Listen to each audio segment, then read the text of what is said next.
10 வெள்ளி சோப்பு ஒன்று தான் நம்மக்கிட்ட இருக்குது. ஆனால் இது வந்து ஒன்று வாங்கினா ஒன்று ஃப்ரீ இல்லை. அது வந்து 1 10 வெள்ளி. அண்ட் இது வந்து 1 25 வெள்ளி. But beli 2 dapat 1 free. ஓகேங்களா? இது வந்து யாருக்கு எக்ஸிமா இருக்கோ இல்லை சொரியாசிஸ் இருக்குது அவங்களாம் நல்லபடியாக யூஸ் பண்ணி நல்ல ரிசல்ட் சொல்லியிருந்தாங்க.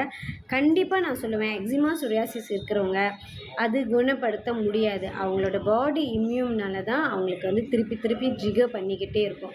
ஸோ முடிஞ்ச அளவுக்கு சாப்பாடு, எந்த சாப்பாடு உங்களுக்கு ஒத்து வருதோ அந்த சாப்பாடு எடுத்துக்குங்க. ஒத்து வராத சாப்பாடை நிப்பாட்டிடுங்க. அண்ட் ஸோ முடிஞ்ச அளவுக்கு வந்து கீரை வகைகள் இருக்கிற சாப்பாடு வீட்டில் சமைச்சி, துவையல் அந்த மாதிரி நிறையா விதமான முருங்கைக்கீரை, பசலைக்கீரை, தண்டுக்கீரை, பொன்னாங்கண்ணி கீரை, இந்த மாதிரி கீரை வகைங்களாம் அதிகமாக சாப்பிடுங்க. இந்த மாதிரி இருக்கிற கீரைங்கெல்லாம் சாப்பிட்டிங்கன்னா உங்களுக்கு ரொம்ப குளுமைத்தன்மை கொடுக்கும்.